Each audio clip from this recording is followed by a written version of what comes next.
Question पढ़ा। तीन संख्याओं में द्वितीय संख्या प्रथम संख्या के 2 गुने के बराबर है तथा तृतीय संख्या के 3 गुने के बराबर है। यदि तीनों संख्याओं का औसत 44 हो तो प्रथम संख्या तथा तृतीय संख्या का अंतर ज्ञात करें, है ना। अब सबसे पहले लिख, ऐसे क्वेश्चन आ जाए तीन संख्याओं को काट बाबू। जैसे सबसे पहले लिख फर्स्ट, ऊपरी पर लिख, हाँ फर्स्ट लिख, फिर आगे सेकंड लिख, हाँ थोड़े से आगे सेकंड लिख ले और लिख ले थर्ड। ठीक, अब ये क्वेश्चन क्या बोलेगा, तीन संख्याओं में द्वितीय संख्या प्रथम संख्या के 2 गुने के बराबर है। यानी कि द्वितीय संख्या प्रथम संख्या के 2 गुने, प्रथम संख्या का 1 हुई तो द्वितीय संख्या 2 जाए। लिख प्रथम संख्या 1 अनुपात द्वितीय संख्या 2। चलिए काम होगा। तथा द्वितीय संख्या प्रथम संख्या के 2 गुने के बराबर तथा तृतीय संख्या के 3 गुने के बराबर है। यानी कि द्वितीय संख्या तृतीय संख्या के 3 गुने के बराबर है। तो अगर तृतीय संख्या 1 हुई तो लिख अलग अलग में, तृतीय संख्या 1 तो द्वितीय संख्या 3 हो जाएगी, 3 गुनी है ना, 3 हो जाएगी। ठीक है, ये हो अब लैंड खींच देनी चाहिए तरफ पूरा का खींच दी। अभी सारे को अनुपात काट लेंगे एक साथ।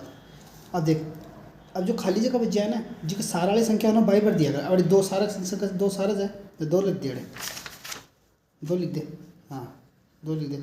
अड़ी अड़ी का सारा खाली जगह मुझसे 3 संख्या खाली ना तो 3 लिख दे।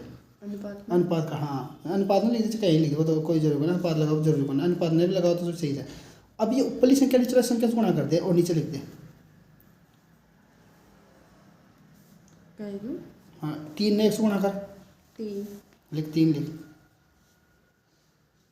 थोड़ा ऊपर कर, 3 ने 1 से गुणा करी 3 आगा। अब हो गए ये ऊपर अगला गुणा कर, 3 दूनी 6 आगा और 2 एकम 2, यानी कि संख्या अनुपात में से अनुपात लगाएगा सर, यानी कि ये 3 को अनुपात आगा। ये 3 को पहले तो ये एक अनुपात छो, एक और अनुपात छो। अब 3 को अनुपात काटे देने का सारा भर संख्या एक बाद 3 को अनुपात काट दिया, गुणा करो ऊपर नीचे कर दिया ना। ये 3 को अनुपात होगा। पहली संख्या का 3 गुनी जाए तो द्वितीय संख्या भी की 2 गुनी 3 दूनी 6 होगी और तृतीय संख्या की 2 3 गुनी हो गया। देख 2 तिया 6, तो यानी कि तृतीय संख्या की द्वितीय संख्या 3 गुनी होगी और पहली संख्या की 2 गुनी 6 हो गया, 3 की 6, है ना। ये होगा 3 को अनुपात।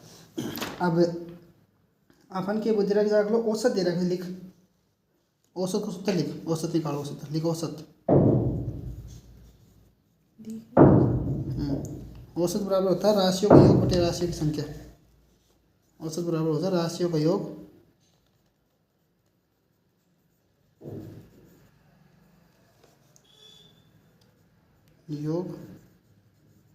बटे राशियों की संख्या।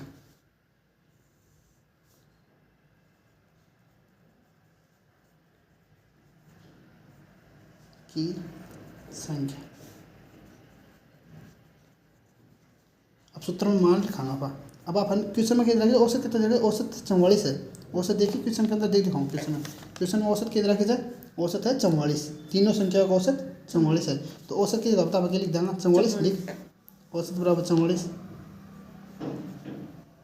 है 4 4, हाँ बराबर कुछ लगा। और राशियों का योग काट वाली राशि ये है 3 6 अनुपात में से ओरिजिनल वैल्यू बना हुई एक्स गुणा कर दे 3 1, क्योंकि तीनों से एक ही अनुपात में था ना। तो अर्थ तो 3x हो जाएगी संख्या, लिख 3x, अरे लिख 3x, यह हो जाएगी 6x ओरिजिनल वैल्यू, वास्तविक वो होता है ना वैल्यू, या 2x होगी। ये तीनों संख्या, पहली संख्या होगी 3x, दूसरी संख्या 6x और तीसरी संख्या 2x होगी। सही है। अब राशियों का योग कितना होगा, राशि ये 3x 6x और 2x कितना होगा राशियों का योग, 6 और 3 9 और 2 11x होगी ऊपर तो। और राशियों की संख्या इनकी ये का तीसरी संख्या 3 से ना 1 2 3 3 संख्या चाहिए, राशियों की संख्या 3 हो जाएगी नीचे।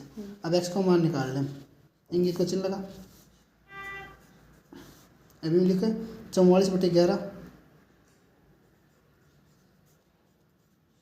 बराबर गुणा 3 लिख ले, गुणा 3 लगाए मार बराबर x। अब समझ गया आप क्या रहेगा, x का गुणा 11 था तो बराबर पलट जाएगा, तो 44 नीचे भाग में चलेगा और ये नीचे भाग में था देखा गुणा मांगा। ठीक है, समझ में आगो। अब भाग दे 4 11 को भाग 1 11 में 11 को एक बार चल जाओ, काट 11 एकम 11 नीचे काट दे और 11 को भाग 44 में कितने जाएगा 4 बार। तो x बराबर क्या आ जाएगा, अरे लिख एक्स बराबर 4 गुणा 3, एक्स बराबर 4 गुणा 3। जो समझ में आया 4 गुणा 3 का ही है। हाँ तो एक्स बराबर क्या जाएगा 12, हाँ लिख एक्स बराबर 12। समझ में आया सवाल। अब एक्स बराबर 12 आ गया तो अब तन ध्यान से अब तन क्वेश्चन के काट दीजिए। क्वेश्चन में दे, क्वेश्चन ने अपन पूछे थे, जो क्वेश्चन पूछे थे प्रथम संख्या और तृतीय संख्या का अंतर ज्ञात कीजिए। प्रथम संख्या में तृतीय संख्या का ढाल क्या होगा यो पूछे जो। अपन प्रथम संख्या ध्यान से क्या है, प्रथम संख्या तो 3x होगी और तृतीय संख्या 2x होगी। 3 में से 2x गया कितना बचा? 3 में से 2 से ज़्यादा 1x। हाँ तो लिख 3x माइनस 2x, लिख 3x minus 2x 3x minus 2x बराबर 1x। हाँ x ही आयो, x को माना अपन ध्यान से 12 आया से तो 12 ही उत्तर होगा। आंसर लिख दे 12, x बराबर 12 बराबर 12। ठीक है। और इस संख्या ज्ञात करते जाओ वो भी ज्ञात कर सकते हैं। या कितनी यही संख्या x बराबर 12 जब लगन तो संख्या पहली संख्या कितनी आई 12 तिया 36 लिख दे। संख्या ज्ञात कर होता है तीनों संख्या ज्ञात कर कैंसिल कर दे तो x बराबर तो 12 है, ये प्रमाण है। तो पहली संख्या की जाएगी 12 तिया 36 तो 36 लिख दे। द्वितीय संख्या की जाएगी 12 6 72, 72 लिख दे द्वितीय संख्या। और तृतीय संख्या की जाएगी 12 दूनी 24 तो ऐसे जाएगी। ये होगा अपना क्वेश्चन। ठीक।